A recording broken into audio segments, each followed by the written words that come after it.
On passe ensuite à des tarifs. Madame Tinchon. Alors, en matière de tarifs, quelques petites remarques préliminaires, parce qu'on le voit bien même à l'instar du débat précédent, selon qu'on raisonne en valeur absolue ou en valeur relative, et selon qu'on regarde d'une année sur l'autre ou sur la durée, les analyses peuvent être assez différentes.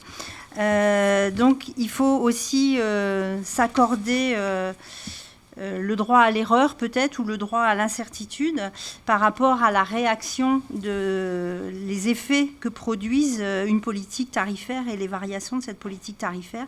Et si ça ne s'infléchit pas comme on le souhaite, eh ben, éventuellement corriger. Et c'est un petit peu ce qu'on va vous proposer cette année.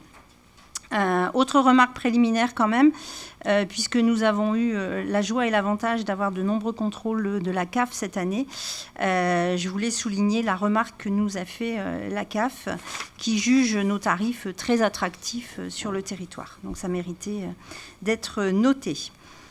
Alors, je veux vous proposer de les balayer un par un, et puis si vous avez des questions, on les prendra à la fin. En ce qui concerne l'accueil récréatif et l'étude, donc 3 fois par semaine dans chaque école de 15h40 à 16h40.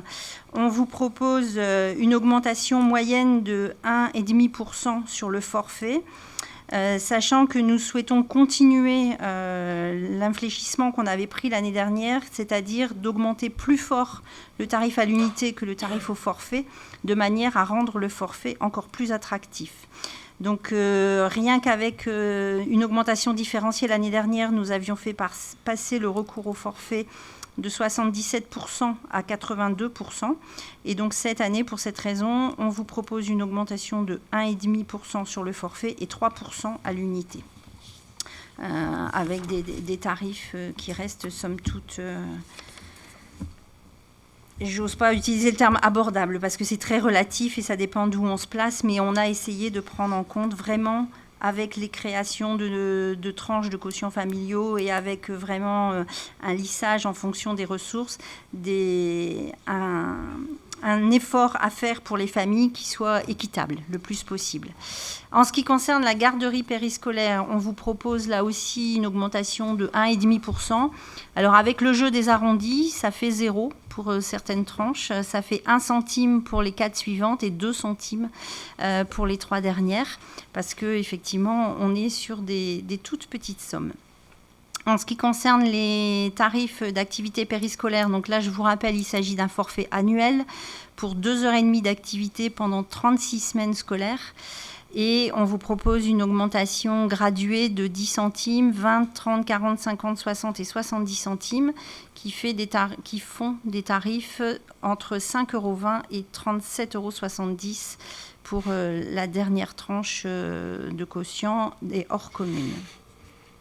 En ce qui concerne la restauration scolaire, c'est là où ma remarque préliminaire prend tout son sens, parce que c'est un sujet sur lequel on a pu tâtonner quelquefois, et il faut reconnaître que ce n'est pas une science exacte.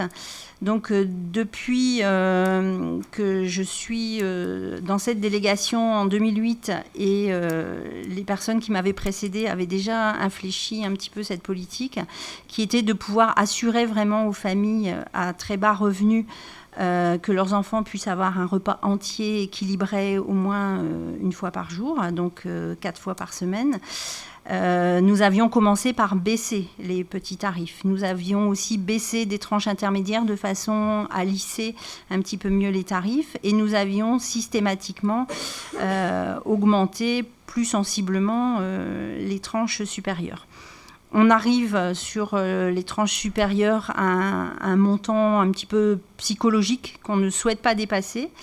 Et donc, pour cette année, on vous propose d'augmenter de 3 centimes les 4 premières tranches et de ne pas augmenter les suivantes.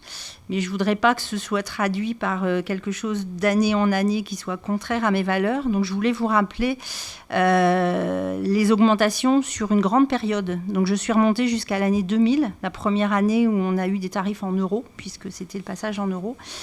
Et la première tranche de tarification était à 64 centimes, puisque je vous dis, elle a baissé pour remonter tout petit, et puis avec quelques années de stabilité.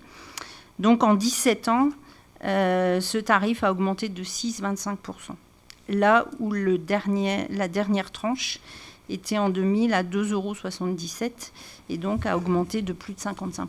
Donc on est bien quand même toujours, même si sur cette année-ci, ça ne se lit pas directement, on est bien sur la politique qu'on avait partagée, il me semble, au niveau de la commission, ce n'est pas ma position toute seule, de vouloir vraiment assurer une restauration de qualité pour les familles à bas revenus.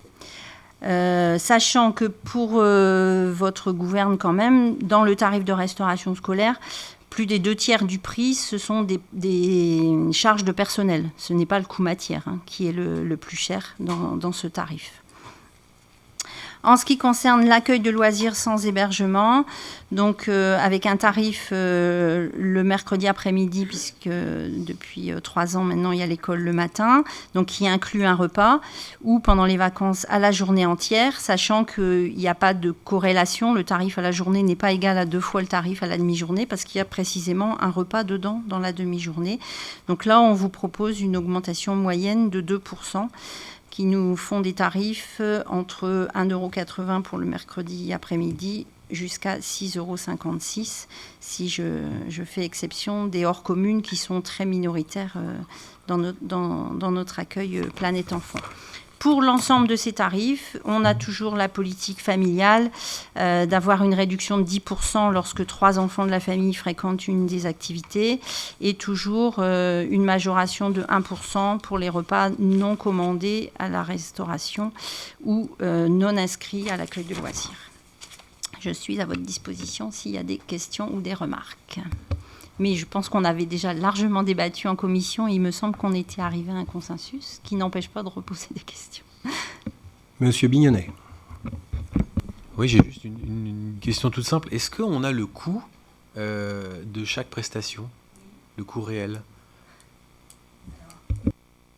Je dis oui, mais sauf que je ne vais pas pouvoir vous le donner là, parce qu'en fait, au niveau de la comptabilité analytique, ils n'ont pas encore tout à fait terminé les comptes 2016, mais on les avait produits sur l'année 2015 et je pourrais les mettre à disposition si nécessaire. Activité par activité, oui, on essaye de le faire. On essaye parce qu'effectivement, sur les charges de personnel, quelquefois, c'est très compliqué à ventiler, mais l'esprit est de le faire. C'est pour ça que sur un repas, par exemple, l'année dernière, on était autour de 7,50 € de prix de revient, alors que le coût matière, il est à un peu moins de 3 €, quoi. Ok, c'était juste pour refléter l'effort en fait, de la commune, ça aurait été intéressant. Voilà. Et effectivement, je ne l'ai pas redit, mais on est vraiment là dans un service public, donc il n'y a pas de corrélation, enfin on n'est pas dans une démarche économique à chercher une marge, quoi. Je veux dire, on est bien à offrir un service de manière la plus équitable possible à tous nos Bartholoméens. Et effectivement, l'impact de décision tarifaire sur les recettes de la commune est très faible.